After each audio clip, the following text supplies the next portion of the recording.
Tony Kinnett. Tony Kinnett. Tony Kinnett. Tony Kinnett. Tony Kinnett. Tony Kinnett. Tony Kinnett. Host of the Tony Kinnett Cast. Let's get down to business.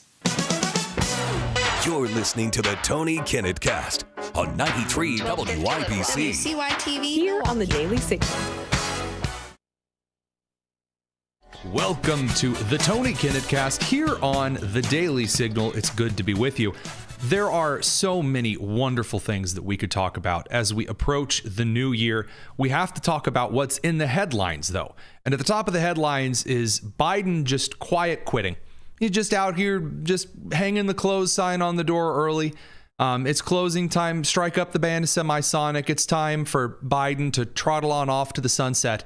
And before we build the Joe Biden library / nursing home, we got to talk about his last month in office, because after the exhausting jet setting that Biden did, not answering questions or solving actual problems here at home, flying all around to Africa and getting lost in the jungles of South America and visiting Asia and Europe and Timbuktu and Narnia and who knows where else, Biden is rapidly, aggressively, supposedly signing a bunch of last-minute legislation, trying to drag his pen across as many pardons as he can, and a lot of other last-minute things that have a lot of people confused. Here is what they are confused about. If Joe Biden is not mentally with it, now how do you know he's not mentally with it? Well, because Joe Biden has quite honestly not been remotely aware of anything at all in the last couple of weeks. And by the way, when I say not remotely aware of anything at all in the last couple of weeks, I'm very, very serious. Biden still appears to believe that he's got like months and years left to go in this presidency. Here he was on a recent interview talking about how, they haven't gotten grocery prices down yet. The dude's got less than a month in office. One thing that we haven't been able to change yet, and it's starting to change, is that you go to a grocery store, a dozen eggs, a gallon of milk, a pound of bacon, still costs more than it did before the pandemic. That's a lot of money for people. Now, wait a minute. Hold the phone, folks. I remember that Biden said that the inflation was actually that you would go to the store and you would buy a bag of chips and then there would be 3 chips in the bag. That's what it was. And was that going on? Was there some shrinkflation occurring? Yes, absolutely. There was shrinkflation occurring. But Biden assured us that was the whole problem. That was the issue, folks. I mean, come on. I mean, just that, corporations are all greedy. It's clear. You know what it is? It's big egg. Big egg. Yep. The chickens are all getting together. And they're saying, hey, listen here. We need to start charging a couple more bucks for a dozen eggs. Please don't send hate mail because of that pun. By the way, Biden also is just so completely gone at this point. He's now running around telling everyone wild stories from his second uncle cousin, the great football player who was an award-winning baseball player back when Babe Ruth was skating on the ice rinks, to claiming that he's gotten hundreds, thousands, millions of hostages released from Hamas, and everyone collectively went, huh? The trauma of that day and its aftermath is still raw and ongoing. I've gotten over 100 hostages out. I will not stop till I get every single one of them home. Hundreds of hostages? Who are you talking about? Hundreds of hostages? No, you have not.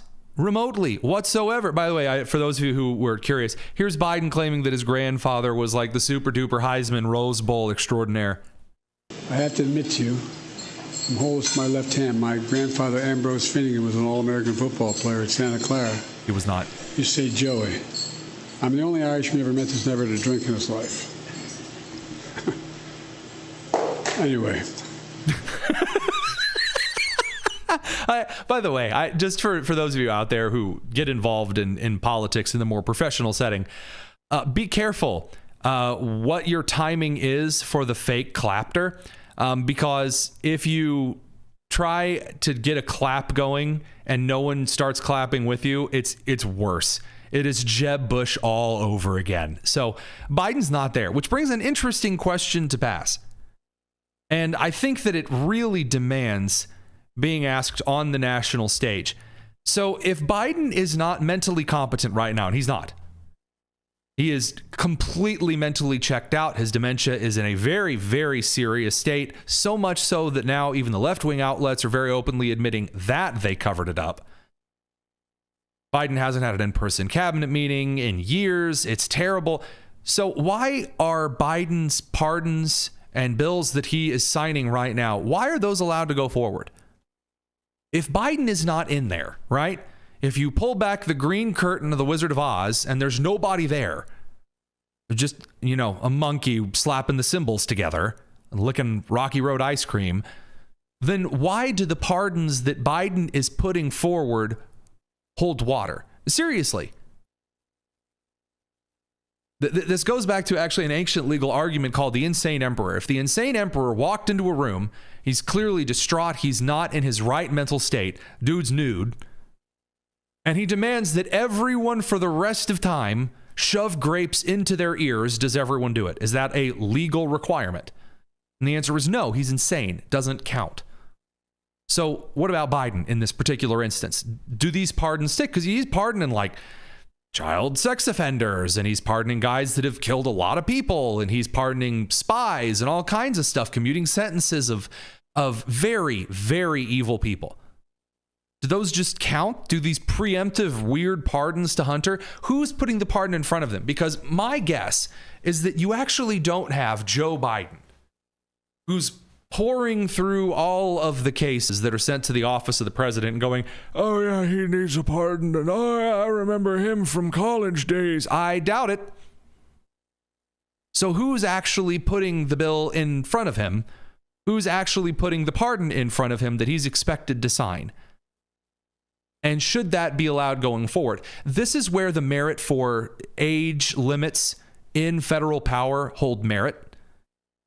They do, because you can't have it both ways. The argument that, well, as the government operates currently, age limits, people should be allowed to vote in who they want, and you should never put any restrictions on the voter. I agree with that, absolutely. But if the federal government is not transparent, and individuals around the president can prop him up like Weekend at Bernie's for a couple of years, and it's not actually the president, then that's an abuse of the system. And in the same way, if the system was completely transparent, in which the vice president could be publicly shamed into invoking the 25th Amendment, which needs to be more clearly written out,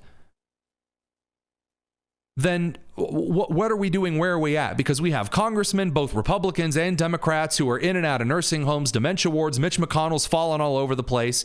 It's a mess. Dianne Feinstein, I'm pretty sure, is speaking beyond the grave at this point. I mean, it's really insane, the situation that we're currently in, because these people hold very large amounts of power.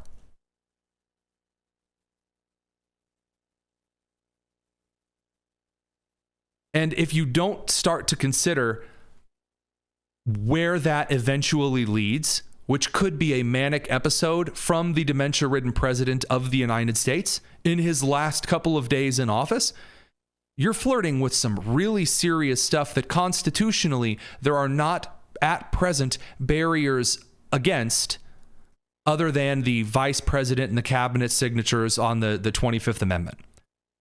And that's something that will need to be sorted out sooner or later, because the medical system in the United States has people up long past their expiration date. We'll be back in just a second. Don't go anywhere. This is the Tony Kinnett Cast here on the Daily Signal. This is the Tony Kinnett Cast on 93 WIPC. Welcome back to the Tony Kinnett Cast here on the Daily Signal, joined by the one, the only Caitlin Richardson from over at the Daily Caller. I just right off the bat, I got to tell you, I knew the second that we started seeing some of the goofy nonsense about Joe Biden's clemency grants and moving around all of the sentencing and the pardons, that you were going to have just a mouthful to say. Were you expecting that he was going to top out as many clemency grants as he did? No, this was this one from earlier this month that he did almost 1,500 in one day. It was the largest single day grant. And as you just said, there were so many people on there. I was just going through the list. Serious corruption. I think one of the worst was Judge Michael Conahan. He was a Pennsylvania judge convicted for what they called the Kids for Cash scheme. So he was taking bribes and made millions to send children to a private detention facility that he had a business interest in. That's one of the people that was on Biden's list. And even Democratic Governor Josh Shapiro had to say this was a bad use of his power. And obviously victims were upset, but that's just one example. We can get into many of the others. So, I mean, obviously there's some really disturbing stuff here. The questions that I always have whenever I remember this during the Obama clemency spree, obviously in this case, Biden dwarfed the, sentence commutation, the clemency, the pardons, all of this stuff. If we're looking at the judge case, a really great backdrop for this question. I was hoping you would lead with it, actually.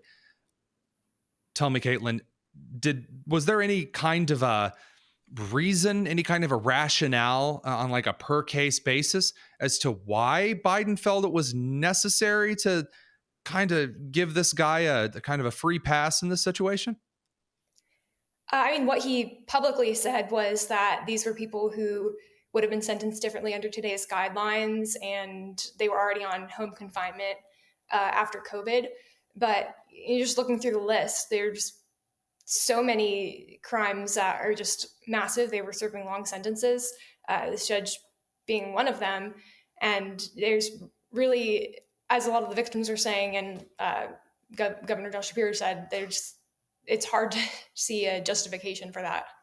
So obviously, it's hard to see justification for these kind of things. 110%. We're looking at constantly changing rules and regulations. I get that. Is that really all he said, though? Just kind of a blanket sweep? I mean, did he at least say this in person, or was this kind of a written statement that he put forward? Because from what I'm here, if I'm hearing you correctly, please correct me if I'm wrong. He didn't actually go through and say, all right, let's look at the Cash for Kids judge here in Pennsylvania. We'll take a look here. This is what he did. This is why I think the case was wrong. This man issued a blanket statement, right? Like for all of them.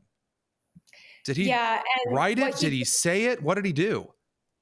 He just dropped this statement. And as we were talking about, there were almost 1,500 names on this list, and none of these crimes weren't explained. We had to as a press release, like that he signed? Yeah, just a press release on the White House. I mean, come on now. I mean, obviously you and I are younger, right? We're not up in the, the Gen X. We're not up in the boomer. We're not in the, Joe Biden who got off the ark. We're not in that generation. That's a little up there. But certainly those of us the youths, we can say with some pretty good surety here, are we even sure that Biden wrote out this statement? I mean, I'm sure his printed signature they scanned the first day he was president, slapped that PNG on there and called it a day. How do we even know that Biden delivered these pardons himself? I mean, this statement, it doesn't even read like Joe. I mean, it is a fair question given what's been concealed for the past 4 years about his mental state. I think any of these actions that are coming out right now, that's a good question. We don't know what necessarily is him, what is staff and advisors. But I think just this coming out, especially after pardoning his son, just amplifies all of this, that he's just letting corruption go. So I do apologize. I don't mean to take you out of the reporter role. Mary Margaret Olahan, who used to work with us, now she's over at the Daily Wire, always stuck to the reporter role. And something that I could never really get over was the anvil feeling of when a news story would come out that was just insane. And it would feel like someone dropped an anvil in your lap. And then you have to go and deliver this report unbiased with that air of reporting professionalism. And here I am, the pundit, asking you to just break down the feeling of, I've never seen this much corruption. I mean, these officials are like, some of the stuff that these guys are in for made like the Chicago mob look like friendly on occasion. And Biden's just kind of floating some commuted sentences and some niceties their way. I've never seen a string this big, not only because It is the biggest in U.S. history, but I mean, it's the biggest by a long shot. Yeah, and one of these, Jimmy DeMora, the former commissioner in Ohio, Right. we had his request denied by President Obama. So that's just another example of Biden going way beyond anything we've seen before through this grant of clemency to these 1,500 individuals. And then take that also in the context, as I mentioned before, of the Hunter Biden pardon, and then 2 days before Christmas, commuting all sentences for the death row inmates, for 37 of them. It's stunning, and I think what you're saying is what a lot of the victims are saying. This is not justice. There were trials. There was due process. These punishments were handed out, and for President Biden to just step in and just hand out these grants of clemency like candy, it's rather absurd. I'm trying to just wrap my mind. I'm looking through some of the list of these real winners that were, just let off the hook or onto a much more comfortable hook in the case of people being allowed to remain home, because after all, they already were allowed to go home for COVID. So this is bewildering, bonkers stuff. Moving forward, do you see, at least from the patterns in these pardons, in these acts of clemency, do you see Biden allotting any more of these particular pardons, clemencies, allowing sentences to be commuted between now and the beginning of the Trump administration? I would not be surprised. There's already been chatter about him issuing preemptive pardons to people like Anthony Fauci, Liz Cheney, and that would also be unprecedented. But given these three examples we have just in the past month of unprecedented grants, I don't see that as out of a reason for what he might do. I think we are probably going to see more before Trump is taking office. Last question, and this is one that I know that with the reporter hat on, I don't want to force you to step too far out into the rain in this particular instance, but have you seen any calls from lawmakers or those who might possibly be adjacent to holding legal authority, either the Attorney General's office perhaps under the Trump administration, that might question the authenticity or the legitimacy of some of these pardons? I know the president has a lot of authority to give out pardons, but given his mental state, I mean, there are a lot of questions that have been asked kind of on the commentary and the punditry side. Do you see anyone with a little more statutory authority questioning the legitimacy of these?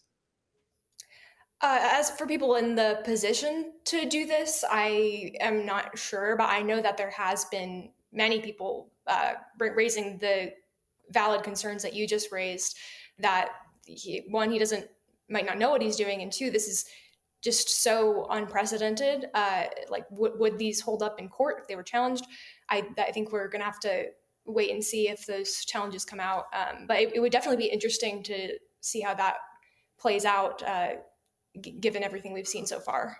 Absolutely. Caitlin Richardson, Daily Caller. Hope that you guys have a happy new year. All right, you too. Thanks. We'll be back in just a second. Don't go anywhere. This is the Tony Kinnett Cast here on the Daily Signal. This is the Tony Kinnett Cast on 93 WIBC. All right, just a couple of things that I kind of went back and forth on whether or not I was, really going to dig into this in the show, and, just kind of seeing where it was that we needed to and needed to not avoid. But I think that right now, given the current chaos all over, it's time we dug into this one right up front. So there is a schismic kind of argument that is currently happening on social media. And I want to be clear, this is pretty much the only place that it's happening. So on Twitter X, there is an argument that is going on right now between those who support H1-B, which is an immigration subsidy system. in which we allow certain numbers of individuals from some countries to be let in, and then we have a cap on individuals from other countries. And it's not really based on a lot of solid metrics, and it's used kind of shadily.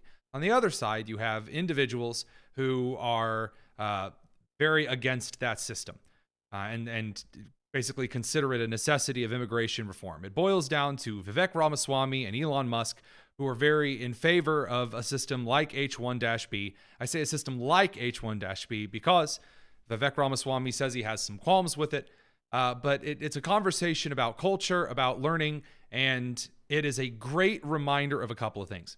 Number one, the immigration system in this country is extremely broken. Now, we have talked for a long time about the immigration system being broken in this country, and it is not as simple as flicking a switch at the southern border and then presto, everyone gets to go home and sleep for the next 30 years. That is not at all how that works. I wish it were how it worked.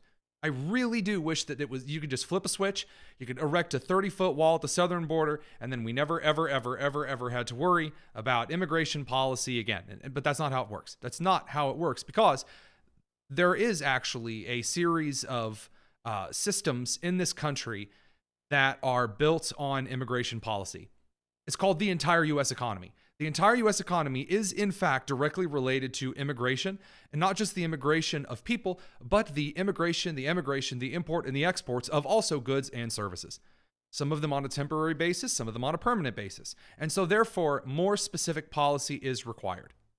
Now, is the specific policy in the United States working correctly?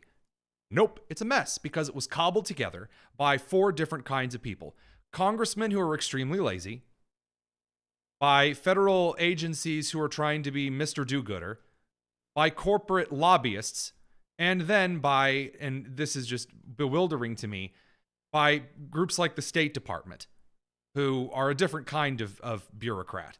So what are these groups trying to accomplish? So allow us to create an example. I guest hosted in the last couple of days on Tony Katz Today, host here out of Indianapolis on a slightly different syndication network.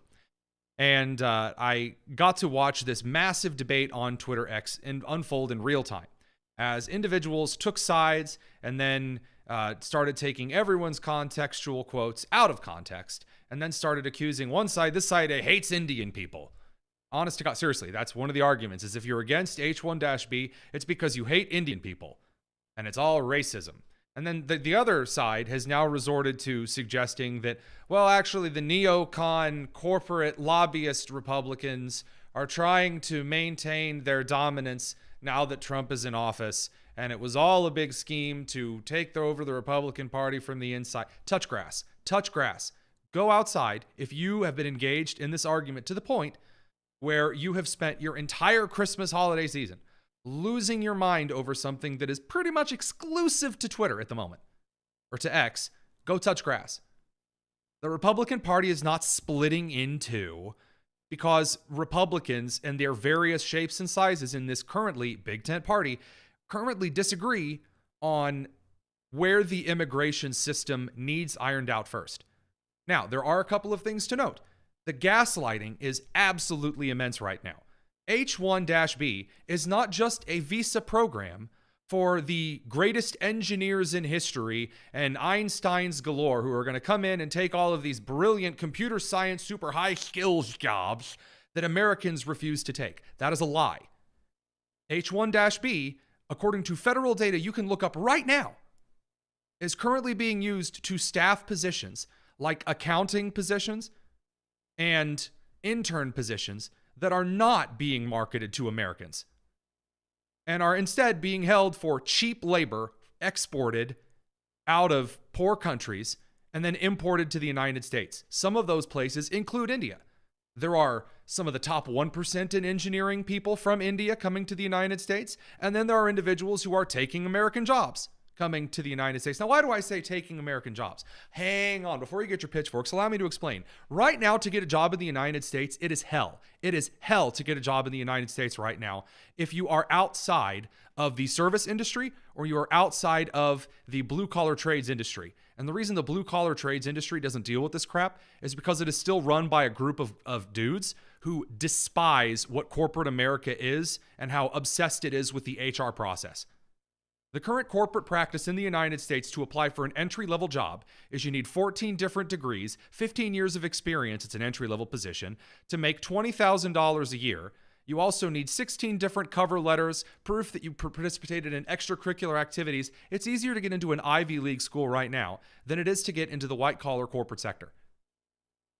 And as a guy with a job, I'm doing fine. This is, believe it or not about me. But I have seen and at a previous time experienced this situation. This is what a lot of people, this has killed the ambition of the entire millennial generation. It is currently killing the ambition of the entire Generation Z.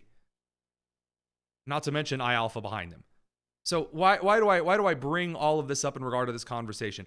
The immigration system is broken. It is absolutely unequivocally failed. And corporate lobbyists exist. To the establishment neocons out there who are just trying to get through an argument about immigration by saying that everyone just because a couple of far to the right groyp or the anti-Semites are whining about Indian people, that somehow makes the entire, hey, maybe we need to not be importing cheap labor to the country when Americans do indeed need work. Maybe we should rewrite how we market jobs to people, how we go looking for people, and just saying, well, that's just a bunch of people who hate Indians.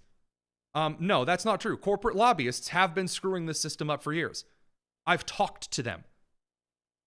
God in heaven, McGraw-Hill I worked with an individual who is currently over at McGraw-Hill, the textbook company.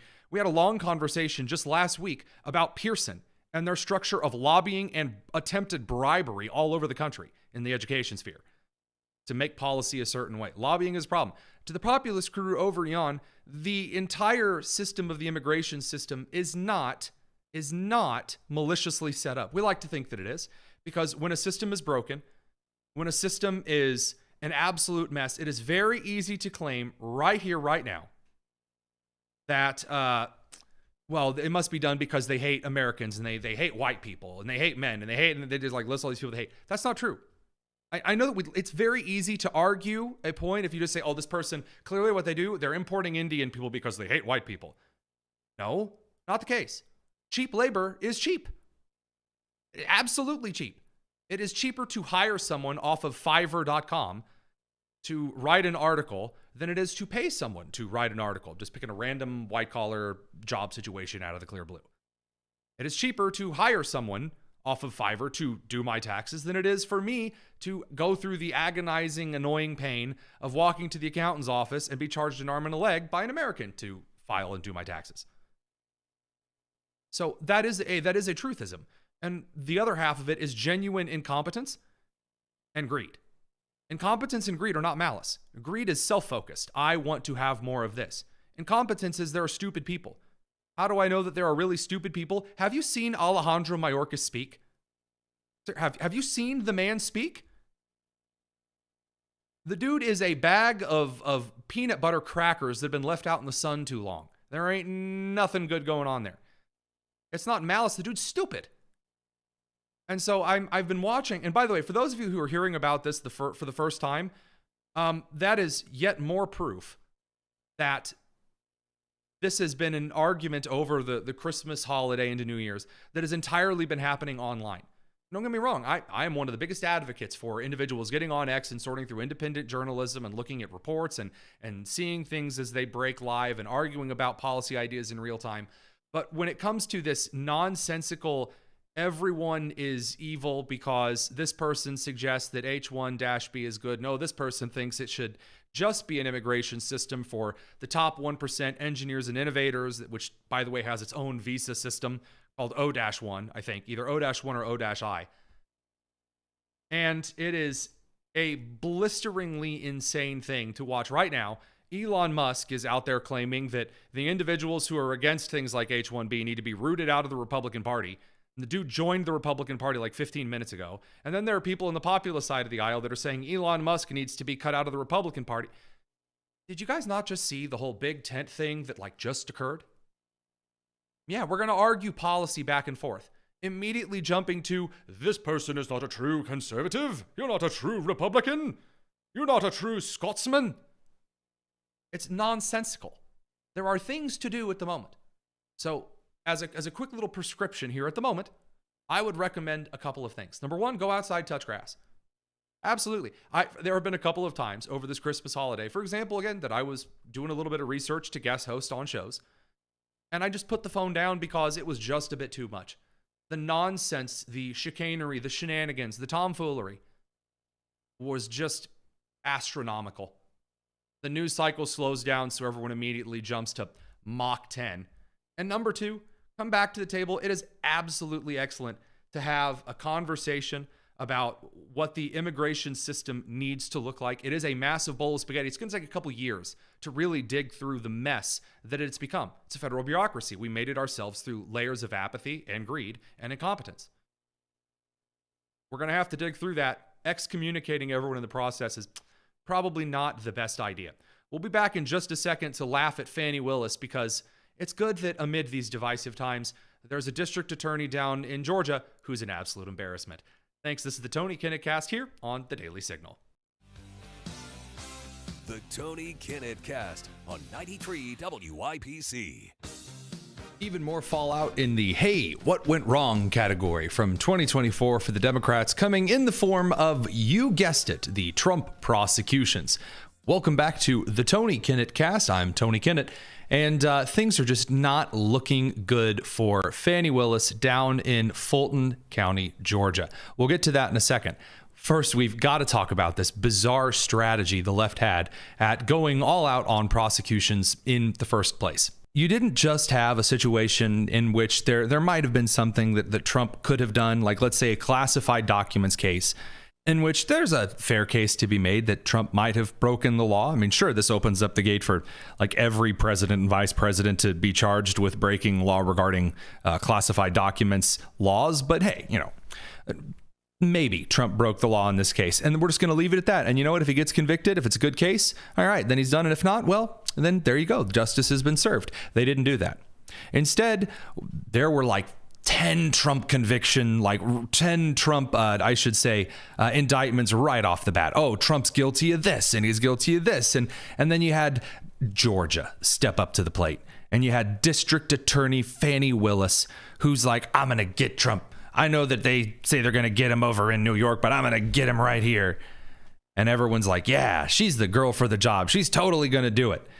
And then it came out that she hired the guy that she was sleeping with. And so she's basically hired a very expensive prostitute to work on the Trump case, and took all these cruises and spent lots of money and slept with the guy on the Georgia taxpayer dime. And that's illegal. You can't do that. Not allowed. So Fani Willis was asked a few questions about the illegal activities that she may or may not have committed while in the bed with this lawyer guy. And she reacted, like a sane person might react when there's glaring evidence in their face. Did she apologize and say, I loved him just too much, and I could not keep my hands off of his lawyerly body? No, she went with the slightly more unhinged approach. It is a lie. It is a lie. Well, Mr. Sena, thank you. We're going to take 5 minutes. We'll be back in 5. She throws down the book. She's like leaning back.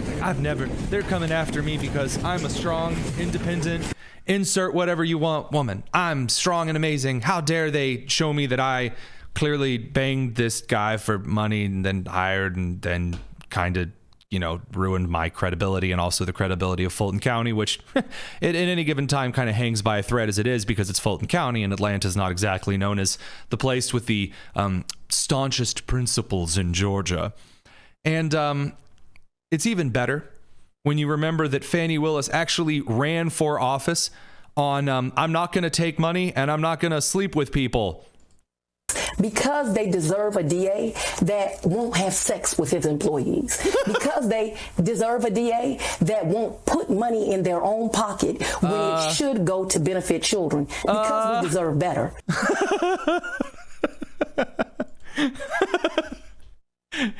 People in Fulton County, they deserve a district attorney that's not going to sleep with everybody and their employees, and they're not going to pocket money from the taxpayer. That's what they deserve. They're not going to get that with me, but yeah, that's something really nice we're working on in the background. We've got like a team of interns figuring out how we could get that someday after I'm done sleeping with my staff.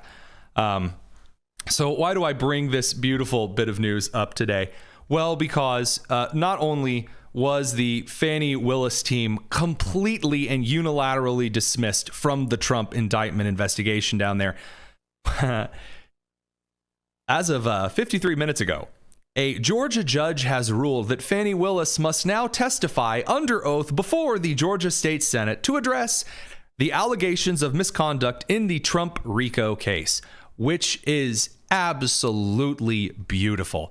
Because if you enjoyed the insane meltdowns that she had the last time that she was forced to talk about her disturbing affairs and in court, I think we I very much want to be here, so I'm not a hostile witness. I very much want to be Not here. so much that you're hostile, Miss Willis, it'd be an adverse witness. Your interests are opposed to Miss Merchant's. Miss Merchant's interests are yes, I too can't wait for the district attorney who has no idea what basic legal terms are to get out in front of the crowd and say more stupid stuff in regard to the Trump RICO case. It's going to be amazing. This is great. Again, when you invite a circus, expect to see a clown show. And that's what we're witnessing, because the fallout from the last year's shenanigans are not going to just end with the election of Trump back in November. No. The fallout's going to be for the next at least 18 months, maybe the next 2 years. And that is one of the things that we do our best to make sure that you get here. And those things all said, that takes us now, here's a little bit of the fun side on that particular basket of tricks. I was thinking maybe I might consider ending the show there for the week, but I've thought better of it.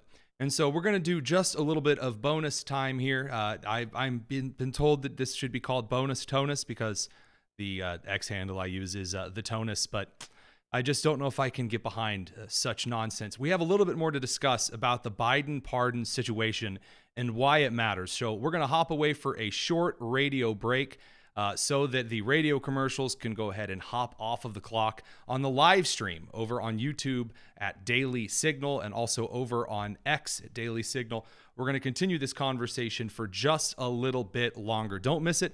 This is the Tony Kinnett Cast.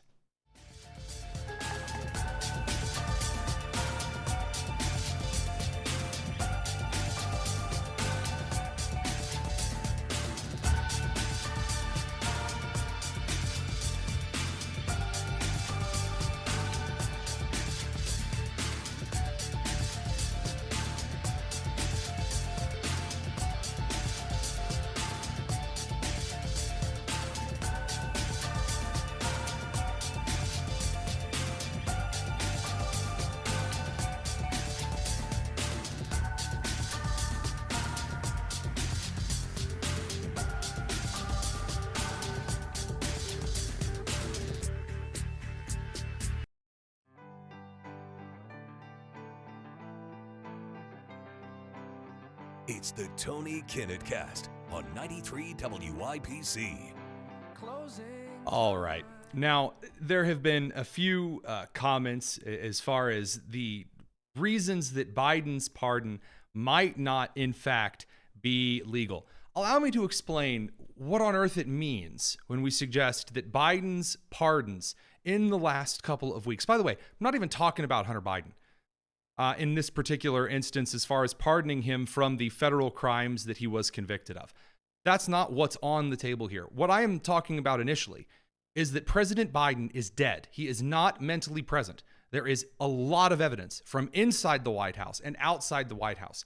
Republican media, Democrat media, pseudo-independent media, international media has confirmed that President Biden is not there. The dude is in a very serious case of advanced dementia. And it does not take a wizened doctor to bring about such a diagnosis, but the Biden administration has refused to publish a cognitive test taken by the President of the United States. No cognitive tests allowed. Why? Well, because Biden is dead. Robert Hur pointed out very clearly in his report that in the large conversation about the classified documents case, that in a very, very serious federal investigation as to whether or not President Biden violated the law, Robert Hur found A, yes, he did, and that B, he wasn't going to be recommended to stand trial. Now, that's a lot of distance between A and B. What on earth would possibly put a special prosecutor in the position where he says, yes, he did it. Yes, he likely knew he was doing it. Yes, these are gross violations. They're very clear. His ghostwriter was given classified documents. He mishandled classified documents. They were stored improperly. If we're going to hold Trump to the standard, Biden should be held to the standard. He did the thing. And then in the same document came to the conclusion, I do not think President Biden should stand trial for these crimes I believe he has committed based on the evidence before me. What's that gap? Robert Hur outlined it very clearly, and it got him absolutely lambasted on the national stage. What Hur said, and he was very specific, was that Biden was not mentally present. He was not compos mentis. There's this idea in American medicine that there's some procedure that I don't want done at the hospital, but I have to sign for procedures that are brought to my attention. And if I go to the hospital for something, and then while I'm there, they decide that my leg needs to be amputated, I have to give them permission to amputate my leg. If I'm non-compos mentis, if I'm not there, I go in for, a tonsillectomy, and they're taking out my tonsils. And then also the doctor decides, hey, let's take off his leg. And I didn't give them permission to take my leg off. I can sue the pants, belt, the socks, the undies, and whatever else is worn by those at the hospital. That is a serious lawsuit waiting to happen. You cannot sign contracts if you're not present. That is why in wills, they say, I, first name, last name, of sound mind, and yada, yada, yada.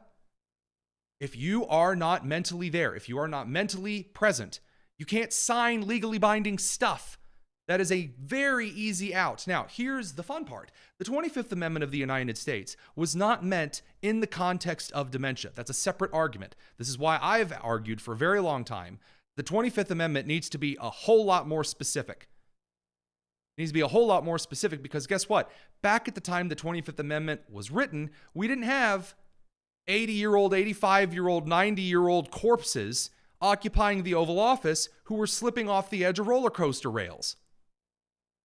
So that entire different argument aside, we now come back to what would be a possible scenario in which Biden's pardons are not legal. Now, people saying, oh, well, if you just, as soon as you say that the 2020 election has been completely tossed out, then Biden's illegitimate. That's not going to happen. That's not how no, that's not the thing. There is one argument and one argument alone. Well, okay, there's two arguments. We'll go with the lesser argument first. There is not a clear-cut set of guidelines in the U.S. Constitution that gives the president power to pardon any possible crimes a person may have committed. Now, when Gerald Ford did this, it was along a series of likely crimes that Nixon was found to have committed. And so even though it may not have been technically legal, and by the way, it may not have been technically legal that Ford did the whole any crimes he did commit and any crimes he possibly committed. You can't pardon someone from a crime they didn't commit. That's not a thing. But Gerald Ford stupidly established precedent in an effort, as kind-hearted as it was, to heal the nation, to give this like carte blanche goofiness that allowed no further prosecution of Nixon during a period of time. Well, that's a major freaking loophole. Because once you start going and any possible crimes they may have committed, well, then the president of the United States, if you go by that logic, could simply write a blanket pardon for all citizens of the United States under any plenary action inside the statute of limitations period forever. And obviously, you and I understand that's not how that should work at all. That would be a gross abuse of the power. Who's going to stop him if that's the interpretation of the Constitution, though, which is wrong.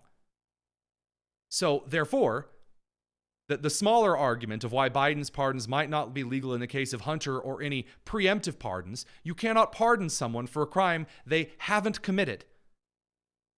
By pardoning someone for a crime they may have committed, you are in effect doing a very weird backwards 360 as the chief executive and accidentally admitting those you were pardoning did in fact commit the crimes that they were at the time being talked about of committing, which is a very terrible way to heal the country. In fact, that makes at least a very solid case for those on the right and in the center who thinks that there was a lot of shenanigans regarding Liz Cheney, regarding Anthony Fauci, regarding all of the various groups that Biden has, or at least I should say Biden's team, we haven't heard it from Biden, but Biden's team has floated as these preemptive pardons. It is not clear those are constitutional. And by the way, I would be more than happy to see the particular part of the Constitution in which it is stated explicitly or, like close enough that the president has the unilateral authority to just give out like these amazing juiced up friendly pardons for things that may have been or things that may not have been. And blessings to the masses. No. Now, the actual argument of why Joe Biden's pardons may not be legal does in fact boil down to whether or not President Biden is compos mentis. If President Biden is in fact mentally present, he should stand trial for violation of federal law regarding background and classified documents. Robert Hur stated the one reason that Biden was not recommended to stand trial for the crimes that Robert Hur believed he had committed with plenty of evidence was because Biden would not be able to be mentally fit in front of a jury. Now tell me, how, in any way, shape, or form, would Biden be not mentally fit, not physically fit? Physicality has nothing to do with the situation. FDR was lame as a Aladdin duck, could still sign as many bills as he liked, was very present mentally. Our country suffered for a lot of that, but that's another conversation for another time.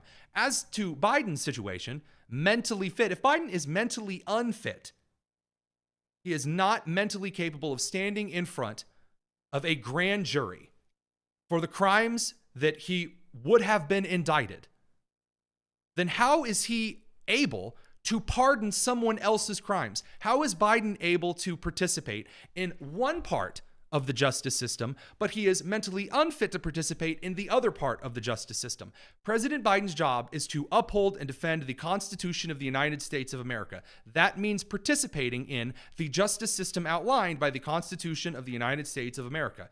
And if President Biden, who is clearly mentally gone, the dude is checked out, as we showed earlier, God knows there's enough clips upon audio recordings, upon interviews, upon just distant photographs of Biden falling over, not being there. Forget just like mixing up names, because we all mix up names from time to time. Everybody has a few brain fart moments.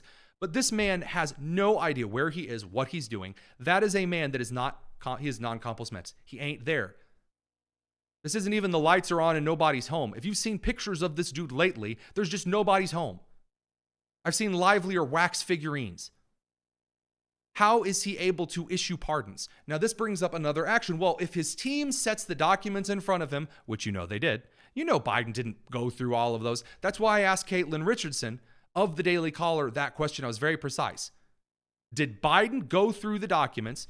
You open up the drawer, pull it out and say, now in this particular case, we've got Gene Algensbury, and he did this, but I think that he was screwed over. I'm going to issue this pardon. If Biden wasn't the one that did that, if Biden doesn't actually have a reason, if he can't actually tell us who it is that he pardoned, coupled with the evidence of him not being mentally present, how is that legal? And before you get out there and say, well, he's the president, so you just got to get over it. Okay, Biden decides tomorrow to nuke Oklahoma. I'll do you one better. Let's say it's a foreign adversary. Biden wakes up tomorrow and decides he wants to nuke the Houthis in Yemen. He wants to nuke Yemen. Large thermonuclear warhead, Western half of Yemen gone. Biden orders it. Well, he's the president of the United States, isn't he? Explain to me why it's totally okay for a general to come forward and say that if Trump would have ordered something militarily, then he would have stood against it. He wouldn't have done it. He would have obfuscated. He would have blocked Trump from doing what he... But all of a sudden, Biden, who is not there, has his complete and full constitutional authority to issue pardons. And yet, what? There's some of the train that we're not nervous about? This is the key issue here. And this is, by the way, a problem that I think that politics really gets in the way of. Kamala Harris should be president right now. Do I want Kamala Harris to be president? No. I do not want Kamala Harris to be president. This is why the vice presidential candidate matters. Should Kamala Harris be president right now? Yeah, she should. Because Biden's dead. Biden is dead. But they didn't want to do that because if Kamala Harris would have been made the president of the United States before the election, then she would have to own the things that she took part in during Biden's administration, like when he made her the border czar, for instance. And Kamala Harris running around saying that she had done all of these wonderful things for the economy and she was so proud of Bidenomics and all this other jargon.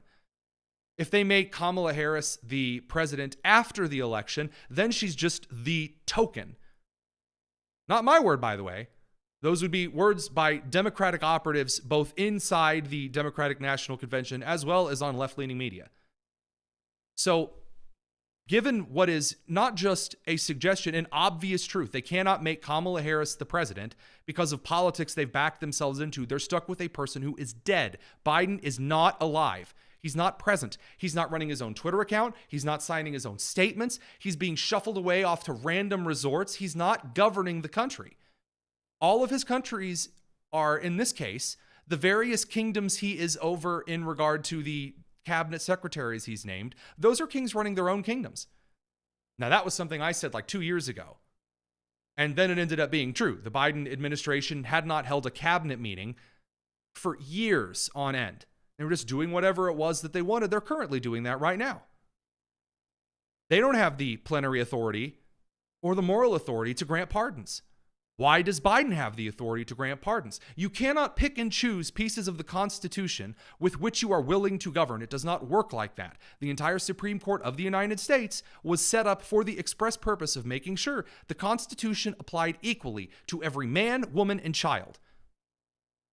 You can't have like some of the, well, he's not really like, he's not really up enough to, stand in front of a grand jury, but he can issue pardons to people who did stand in front of juries.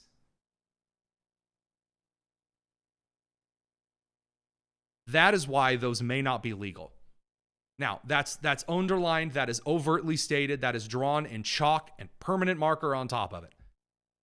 It does, and for the reason that I have to state this so explicitly is because there are individuals who see that and say, oh, this is, just another, well, there's still a way to do this, or, well, that's kind of a problem. Well, we can, he's just doing whatever he wants because he's the president. Ladies and gentlemen, I again regret to inform you that we do have certain terms as far as the mental capabilities of an individual in legal framework for this exact situation. When you have a law that might apply, when you have actions that will change the very scope of the legal landscape, of the executive branch, of the law enforcement agencies in the United States, of an administration that has already shown that it is more than comfortable with releasing past criminals back out onto the streets in the United States that do result in the death of innocent Americans. For example, members of Venezuelan gangs, other illegal immigrant groups who were caught coming into the country and were caught and released into the country. They broke the law. They were allowed into the country. And then they committed crimes that resulted in the loss of life and property of American citizens. This administration has already showed that it has a bad track record as far as that's concerned. But yet, supposedly, Biden, who is not there, is totally fine with granting some pardons here, commuting some sentences here, a little bit of clemency over here, and that's totally good. Wait a minute. Hang on a second. That's where the legality question actually comes into play. And before you get out there and say, well, he's the president, it says that in the Constitution. Okay, well, then we got to play by all the rules of the Constitution then. We ain't going to get out here in a biblical debate. You're going to start cherry picking verses. That ain't going to fly. Now, this would be something that perhaps Congress might investigate. This might be something that perhaps states might file a motion. There might be some kind of a lawsuit that is filed, and if it's not dismissed by a district court, it might be seen by the Supreme Court of the United States. But this actually takes a level of realism with the, as I said earlier in the show, the spaghettification of the American system, both in the laws and the agencies that pass regulations.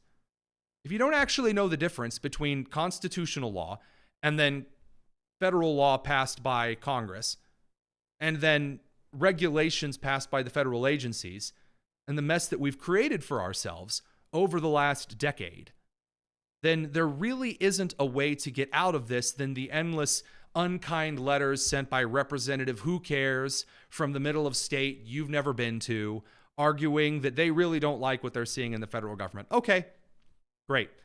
But if you're going to detangle this entire mess of spaghetti, it's going to take a Congress and it's going to take a people of the United States that treat this like a marathon.